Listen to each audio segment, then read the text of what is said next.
नमस्कार दोस्तों। आज मैं बात करने जा रहा हूँ एमआरओसिस या एम्ब्लियोपिया। कहने का मतलब है आँखों से रिलेटेड बीमारी। आँखों में क्या क्या बीमारी हो सकती है? एक तो आँखों में भारीपन हो सकता है, डिमनेस ऑफ विज़न हो सकता है, कंप्लीट ब्लाइंडनेस हो सकता है, शॉर्ट साइटनेस हो सकता है, लॉन्ग साइटनेस हो सकता है, डिप्लोपिया हो सकता है, आँखों के सामने रेड स्पॉट दिख सकता है, आँखों के सामने मिस्ट दिख सकता है, आँखों के सामने डॉट्स दिख सकता है, ब्लैक स्पॉट दिख सकता है। ऐसी बहुत सारी परेशानियाँ लिखा हुआ है लिलिएंथल में। उसके बारे में मैं बात करने जा रहा हूँ। बहुत सारे पेशेंट मेरे पास आते हैं। पहले मैं आँखों के लिए दवाई नहीं देता था, आँख के डॉक्टर के पास भेज देता था। यहाँ एमजीएम मेडिकल कॉलेज के head of department, MGM medical college के सीनियर ऑप्थेल्मोलॉजिस्ट हैं डॉक्टर भाई सारे, उनसे कई बार आँख की बीमारियों पे चर्चा होती रहती है। कई बार एलर्जी कंजंक्टिवाइटिस के पेशेंट्स उनके पास आते हैं तो भेज भी देते हैं। कई बार स्टाई के पेशेंट आते हैं, बार बार अगर स्टाई हो जाती है, ऑपरेशन के बाद भी बार बार हो जाती है, तो कई सारे ऑप्थेल्मोलॉजिस्ट दूसरे भी मेरे पास भेजते रहते हैं। तो आँखों की बहुत सारी परेशानियाँ और आँखों की सुंदरता। आखिर आँखों की सुंदरता है किसमें? सुंदर आँख होने से सुंदरता है या ये सुंदर जहान देखने से सुंदरता है? आँख सुंदर होने से मतलब नहीं है, आँख के विज़न से मतलब है। कई बार बच्चों को बहुत मोटे मोटे ग्लासेस लग जाते हैं जिसको हम मायोपिया बोलते हैं। कई बार छोटे उम्र में ही माइनस के ग्लासेस लग जाते हैं, कई बार प्लस के ग्लासेस लग जाते हैं। कई पेरेंट्स आते हैं ग्लास उतारने के लिए, दवाई लेने के लिए। होम्योपैथी में अभी तक मैंने जो मेडिसिन यूज़ किया है बहुत अच्छे परिणाम मिले हैं। ओल्ड एज में तो बहुत अच्छे परिणाम मिले हैं। कई बार आँखों में खून जम जाता है, ब्लड के थक्के जम जाते हैं, उसके लिए मेरे पास आते हैं। उसके कई सारे कारण हो जाते हैं। कई बार अप्लास्टिक एनीमिया के कारण ब्लीड हो जाता है, उसमें भी बहुत अच्छा होम्योपैथिक दवाइयाँ काम करती हैं।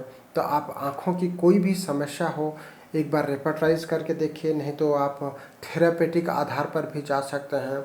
मरीज का पूरा हिस्ट्री लीजिए, उसका एज देखिए, उसका फैमिली बैकग्राउंड देखिए और उसके आधार पर आप दवाइयों का चयन कर सकते हैं। मैं जो कॉमनली दवाइयाँ यूज़ करता हूँ, ऐसे तो लिलिएंथल ने बहुत सारा दवाई लिख रखा है। उसमें सबसे कॉमन जो दवाई है वो है आर्निका, रूटा, यूफ्रेसिया, फास्फोरस। इस तरीके की जो दवाइयाँ हैं खूब अच्छा उसका काम है। उसके अलावा जो अनकॉमन दवाइयाँ हैं उसमें है फाइसोस्टिग्मा या क्यूरेरा। तो इस तरीके से जो भी होम्योपैथिक मेडिसिन्स हैं, इसके अलावा जो इन्होंने बात किया है, इसमें अगर मैं बात करूं आपको, तो इन्होंने लिखा है arthritic metastasis.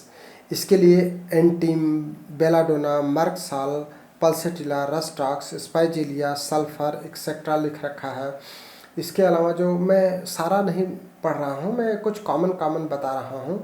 Blindness with frequent desire to wink, उसके लिए anacardium, crocus, euphrasia, gelsemium, hepar, phosphoric acid, platina, staphis, ऐसा लिखा है।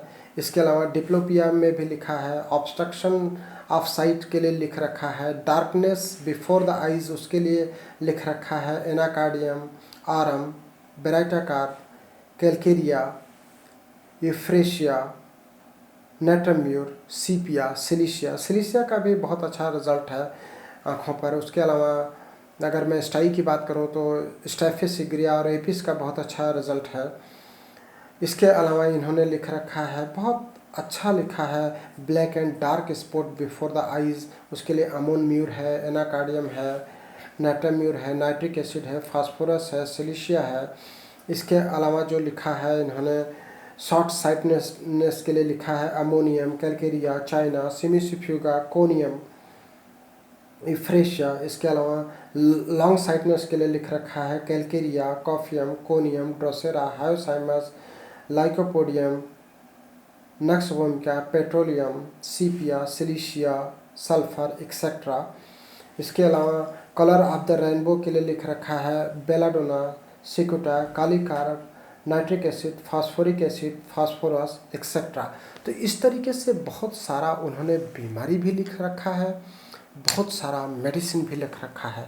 तो आप एक बार थेरापेटिकली पढ़ने का कोशिश करें। थेरापेटिक बेस पे भी आप अगर मेडिसिन का चयन करेंगे तो मुझे आशा ही नहीं पूर्ण उम्मीद है कि आपको बहुत अच्छे परिणाम मिलेंगे। मैं चाहता हूं कि सभी होम्योपैथिक जो यंगस्टर्स हैं, जो BHMS कंप्लीट करके आते हैं, उनको लगता है कि हम BHMS कर लिए, अब क्या करें, तो मुझे लगता है कि उनको क्लिनिक स्टार्ट करना चाहिए और थेरापेटिक बेसिस पर भी प्रैक्टिस स्टार्ट करके देखें। मुझे आशा ही नहीं पूर्ण उम्मीद है उनको पूरी सफलता मिलेगी। Thank you to all.